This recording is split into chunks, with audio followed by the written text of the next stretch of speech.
Hey, what's up guys? How's it going? This right here is the 2023 Lexus RZ450e, and I'm gonna give you guys an outside walk around, an inside tour, and show you pretty much everything you need to know about it. All right guys, let's start with the outside, right? It does have a unique design because it is all electric, and this one has a unique paint job as well. So let's just dive into it and talk about every single little nook and cranny of this vehicle because it's unique.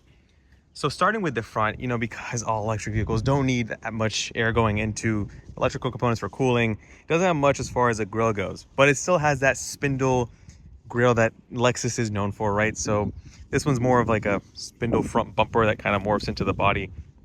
And if you look closely here, you'll see there's some texture to it on the side that kind of blends into this body panel here. But aside from that, there's no really texture on the front. It's pretty flat. You do see there's a front camera here as part of the 360 camera. This emblem does light up. And right below that is a grille. And that is just because it does need some cooling for the electrical components. And then there's a body colored lower lip. But as far as the front looks, it does look nice in my opinion. You do get the full LED headlights. You have your daytime running light, your projectors, and all that stuff. But we'll get into how to operate that when we get inside the vehicle as well. So going around the side, you see this is a two-tone paint job, kind of like the Toyota Crown. On the hood, you get kind of this double layer indent, which is interesting. I don't know how I feel about it, but kind of reminds me like what they did on the Audi e-tron GT, but just instead of it up front, they kind of brought it to the back. And then if you look at the windshield, you'll see that there are heating elements on the windshield right around the wipers, which is interesting and good for cold climates. I feel like they kind of really focused on having this be good for cold climates in some ways, but I feel like they missed in some other ways, which we'll show later on. Going down to the wheels, these have the 20-inch wheels. They're upgraded wheels, which does hurt your range. It's 196, 220 if you get the 18-inch wheels, which I'll show right here. And we'll talk about more of the electrical, mechanical aspects of it in a little bit. You have your charge port door here, which you just press, opens up, and then you have your additional port right there for DC fast charging, right? But let's close this up and continue along the side.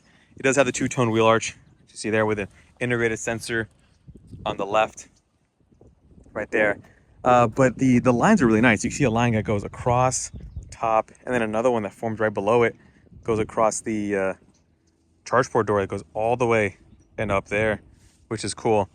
And yeah, as far as the doors, it's kind of like the Lexus RX that we did. You press a button, it opens up, and then you have your keyless entry keys in there, so it's going to beep at me if I press it. But yeah, you can lock the doors just from there, which is nice. The entire top is blacked out.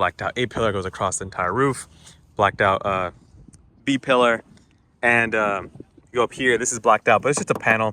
It is not glass like you'd see, so just keep that in mind. Going around back here, there are some wheel arches that go back here blacked out.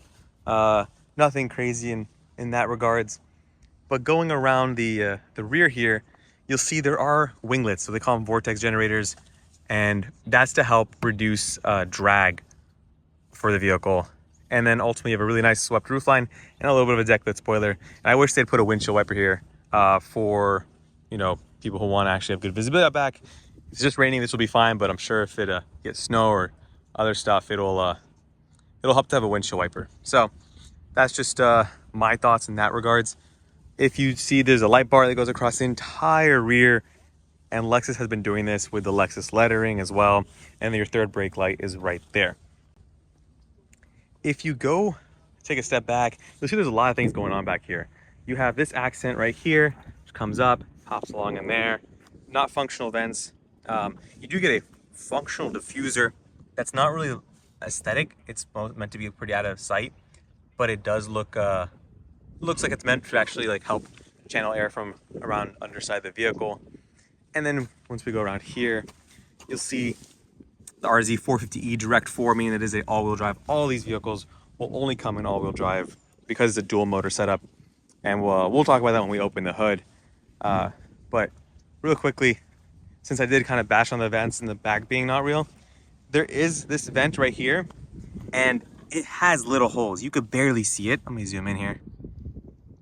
You can, oh man, am I even catching it on camera? You can barely see it, but there are little slots inside. You You could barely see even on camera, but they're there. Trust me, guys. But let's pop open the hood and talk about the mechanical components, the powertrain that powers the Lexus RZ. All right, guys. So because it's all electric, we have to talk about the specs. And this one is a dual motor setup, and the front motor is a 150 kilowatt electric motor that is packaged vertically, and in the rear there is an 80 kilowatt electric motor that is packaged horizontally to give you better rear seat room, better storage, and just for packaging constraints, it makes sense to have it that way. The reason they put the front as a vertical stacked setup is to improve front crash safety. So you get a lot of front crumples on, as you guys can see here, until you get to back here is when you actually start hitting some serious power control units, motors, and all that good stuff. Well, not good stuff, you don't want to hit that stuff anyway. And to give you some perspective here, the BZ4X can be had in front wheel drive, which has that same 150 kilowatt front motor, but in the back you'll get nothing because it's just front wheel drive. But there's an all-wheel drive variant in that has an 80 kilowatt motor in the front and 80 kilowatt motor in the rear. So this is technically a combination of that all-wheel drive and the more powerful front motor for this, and it makes 308 horsepower. The 0 to 60 they're estimating around 5 seconds, and gets a 196 EP estimated range, which isn't that great. 220 if you get the 18-inch wheels, but ultimately it comes down to how you drive, and it comes down to the size of this battery. It's a 355 volt battery. It is not that big. I believe it's in the 70 kilowatt range, so it's not that big, and there are limitations that come with a smaller battery pack, and I'm sure that's something that Lexus is aware of, Toyota's aware of, and they're going to be working to improve for future model years and stuff. So charging, they estimate 10 to 80% in around 30 minutes under DC fast charging. And yeah, I wish they really could have done more with this. They could have introduced some packaging to have a front storage unit, which is what people like to see in electric cars. Even though it's small, it'd be nice to have your storage for, let's say, a charger. But let's show the back storage. So opening up the power lift gate, you get a privacy screen here, which has been seen on other Lexuses. You do get hooks here, which are nice for, grocery bags, any items you want to stow. You do get latch points down there. And this has a storage underneath. And it's pretty deep. And if you lift it up a little bit, actually you'll see there's some more cubbies. And I'll open it up higher so you guys can see. There's additional storage underneath there. So pretty good in my opinion. This is where you would put the charger or other items. And then get these loops here. Which, you can't pull on them, but maybe you can hook something up over there. I'm not sure why they did that. And you get a speaker grill up here, a little light, and then you could, I guess, grab here to pull it, but it is power operated. So you just press the button, close down pretty fast, and then if you come back, you see, you get a camera with a washer. I will admit that I looked at the Ioniq, and the cameras do not have washers on them. So from a, debris and real world things getting on it, that's something that you should pay attention to. Let's hop inside though and dive deep to the interior, because there's a lot going on here. So starting with the inside, I know I already did a video on the yoke steering wheel version. This is not that. This does not have the power steering system, this does not have the steer by wire system. So if you're interested in seeing that and how it works, it's the uniqueness behind it, check out that video. But for this one, it is the higher trim variant, and it has the nice two-tone interior, which we'll dive into, because the interior is very nice, guys. You do get this nice soft touch faux leather on the armrest. This suede here is really nice, and there's actually a projector that comes off of here that'll project this nice star pattern, which is really cool at night. You can take a look at that. Door switch gear, you have auto down, auto up on all four. Your rear window locks, mirror controls, lock unlock, and then this is your electronic door handle for opening. You just press the button. If you don't want to press buttons, you can open the latch twice, and that's a mechanical backup. Let's go on to the seats here. It's full suede. I wish they had leather seating, to be honest, because while it looks and feels amazing, over time I feel like these will not wear so great. But the seats are very comfortable, and they look really cool. And we'll show you more of that in the back, where it gets even better if you like suede. So let's hop inside here. First thing you'll see that aluminum door sill, RZ on the floor mat, plastic dead pedal, and then regular gas and brake pedals. That's your hood operation, your trunk operation, 3 memory switch seat settings, and that's your set button, and your odometer and your instrument panel or gauge cluster brightness adjustment right there. So let's close the door. Let's power this thing up.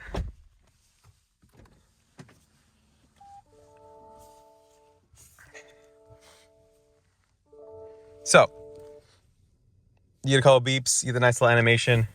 These are pre-production units. I just want to put that disclaimer out there before we, see anything and question interior quality in any way. This one does have the regular steering wheel, and this material is very interesting. It's a very soft, but it's also pretty grippy leather material. I really recommend you try it out. I'm not sure how it'll wear over time versus their typical leather they use, because it's not that. Definitely not the same thing I experienced in the Lexus RX. So keep that in mind. You do have your camera here, which senses your eyes for things like traffic jam assist and all the other like assist settings, driver attention, alerts, and whatnot. But the steering wheel is great. You get the customizable buttons here, and they'll show up on the heads-up display. I'll show you guys that real quick.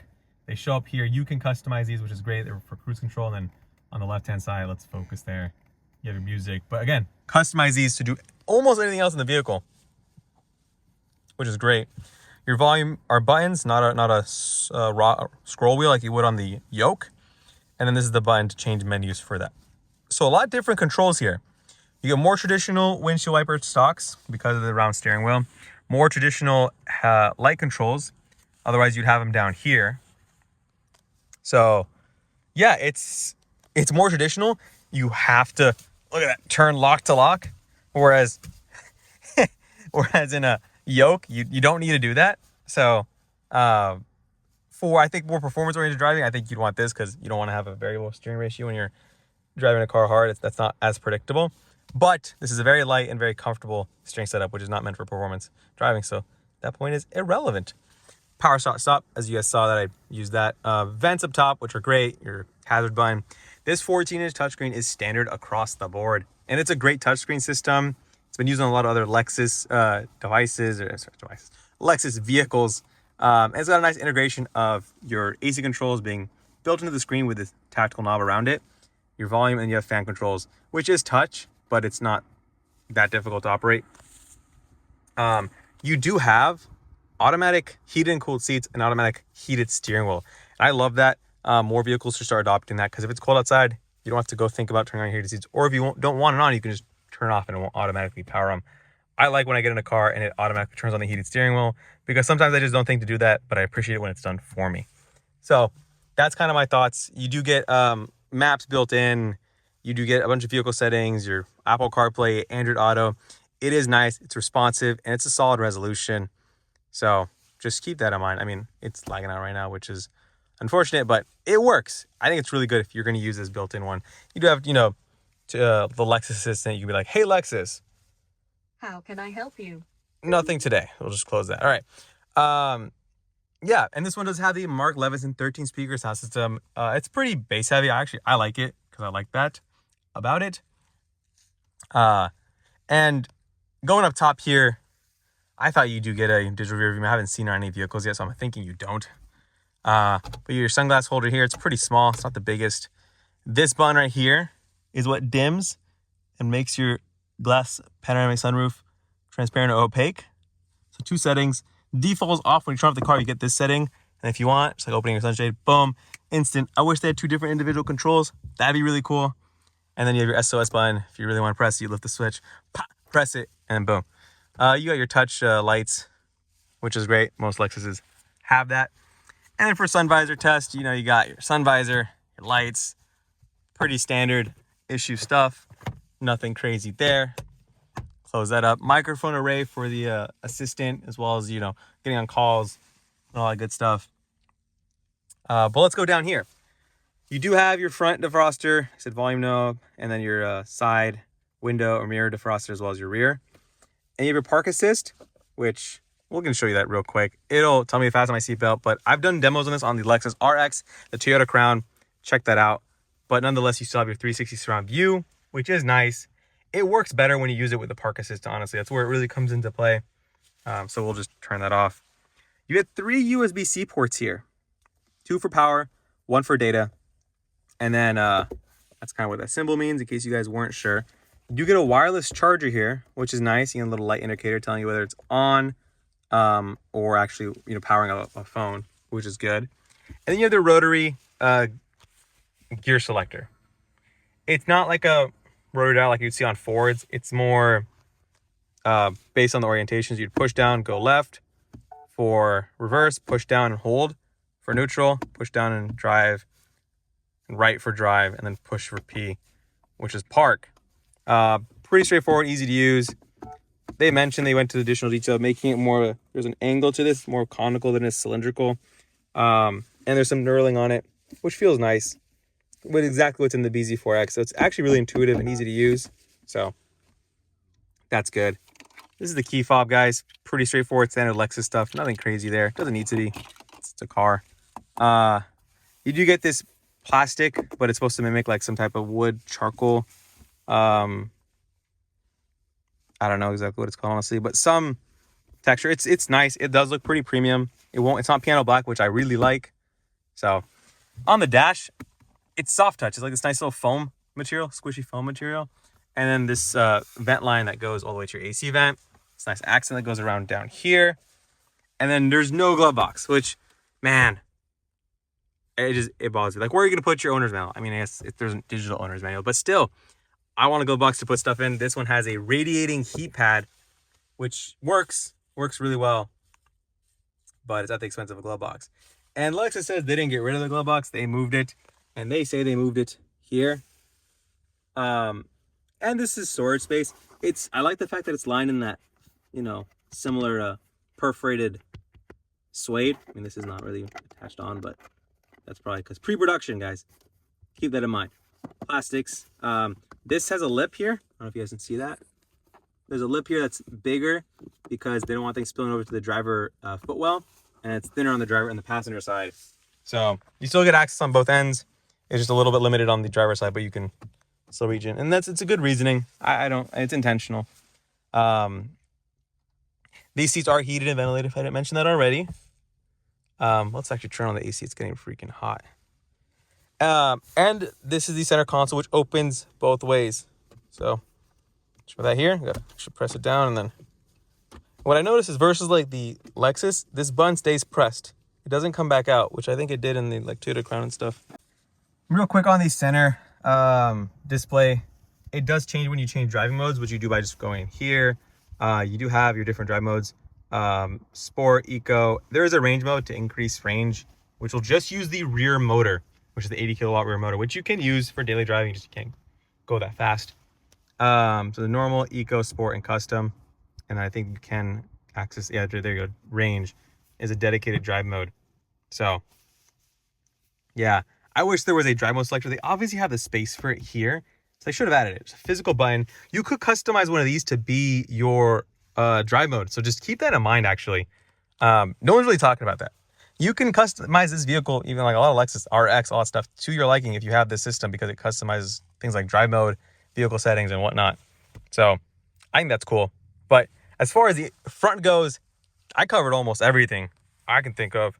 Let's hop in the back seat. So in the back, you get the same material treatment. They didn't skip on quality in the rear. Same soft touch leather at the front. Nice plush leather, and it's actually padded really nicely. And then the same electronic door switch, power mirrors, lock unlock, and then you do get harsher plastics for a bottle holder there.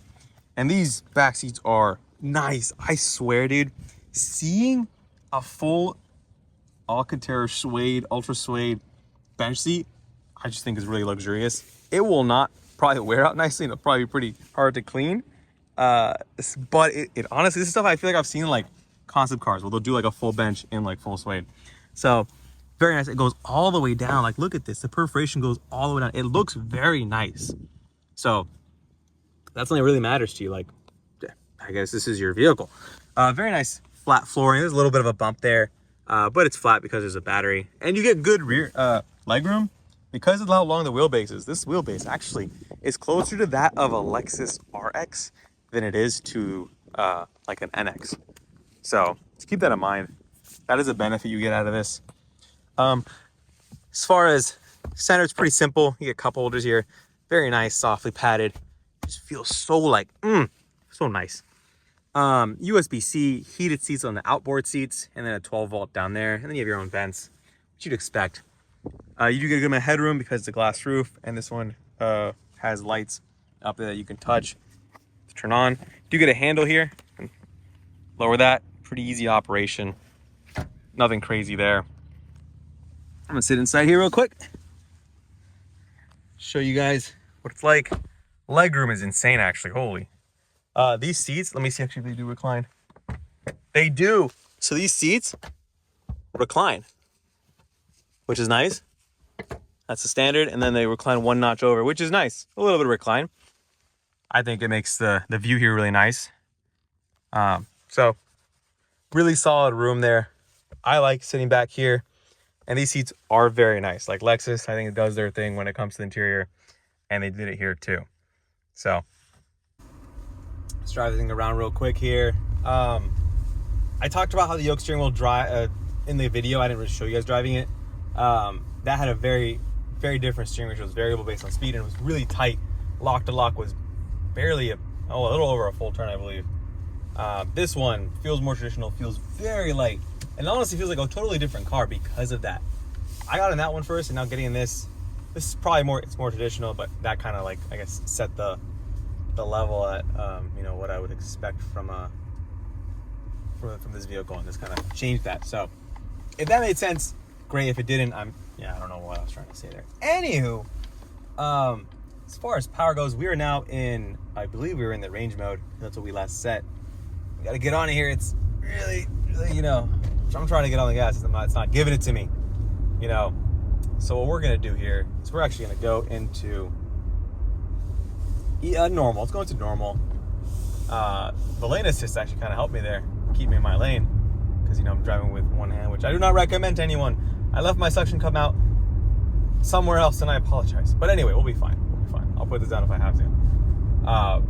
So off the bat, in normal mode, you're getting a conventional, you know, dual motor setup, but it's catered to just giving you the most optimal Lexus feel. And throttle response, it lags, you know, and even in sport mode, I can turn on sport mode. I didn't say Lexus, so don't turn on the voice controls. It would lag. You kind of have to give it some throttle, and then past a certain like set throttle angle, yaw of the throttle, it'll begin to give you the power. But it is pretty comfortable, and I guess that's what it's meant for. It's not meant to be a performance-oriented electric vehicle. So the nice thing is they do have two different center gauge cluster displays based on what steering wheel you have, and the position is different. In this one, it makes more sense to have the heads-up display as well as the gauge cluster, because there is a significant difference between the two. On the yoke, there really wasn't much of a difference, and I felt like there was redundancy there because they actually raised it there, because you don't have to worry about this front bar being in the way. And on top of that, that system also will smooth out bumps, so it won't like yank the steering wheel if you hit a bump unevenly. So one wheel gets some type of angle, kind of giving you that feedback. So it filters out negative feedback according to the engineers. I didn't get to experience it too much. I didn't take any bumps at an angle for me to experience that, but you will get that in this vehicle because it's more of a traditional steering setup. As far as brake regen goes, you downshift to increase your regen, which I don't know why when I was first hitting the up pedal I was expecting it to give me more regen because it said plus on it. I guess in some logic that makes sense. It's not one pedal driving though. You will not get that from this vehicle. They think that you need to hit the brakes when you actually want to stop. That's what the brakes are for, and that's their engineering philosophy or design philosophy of this product. And I get it. Porsche does that too. Brakes are meant to be brakes. But if you drive smoothly enough, you can use regen to do a lot of that slowdown for you. It'll bring you down to like 8 miles an hour pre-collision assist. I wasn't gonna get on the brakes, trust me. And the brakes work just fine. I felt like there was a good transition between the electric regen and physical brakes, which is nice. So they actually did a good job tuning that. It is really quiet in here though. Like the loudest thing is this fan. So the sound is nice in here with music, even at higher speeds. You don't get a bunch of noise in. And what's this guy? Come on.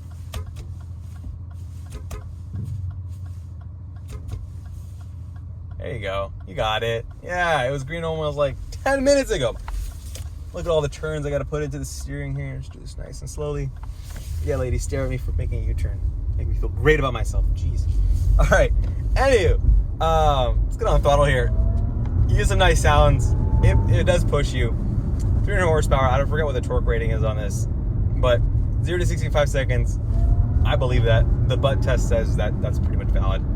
And I mean, 0 to 60 on electric vehicles are way more consistent, so I really have no reason to doubt it. But as far as range goes, I'm at 50% battery life, and woo, did that pretty well. I'm at 50% battery, and it says I have 70 miles away range with current driving. Currently the way I'm driving, and sure, I've been driving it pretty hard right now, and other people have been driving it pretty hard too.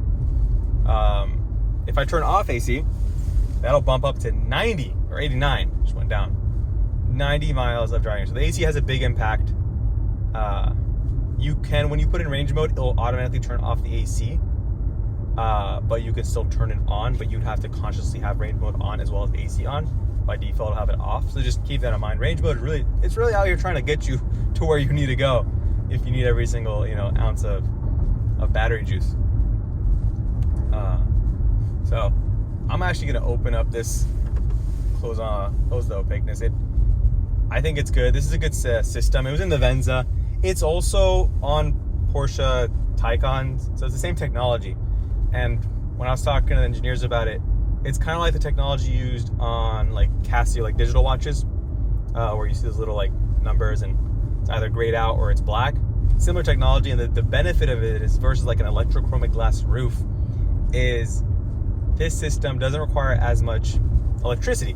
You just send us an electric signal and it'll flip all those little elements to the opaque, I believe that's what it is. And then so it doesn't require constant current, where an electrochromic glass roof requires constant current. I'm pretty sure that was a big difference. That's what it was explained to me. I might have completely misunderstood it, but yeah. I actually kind of like coasting. You just leave it, let gravity do the work. But they really got up the range, guys. That's I feel like this car is great. If it had 300 miles of range, no one would be saying anything bad about this car. Literally no one. Literally no one. Because it drives really well.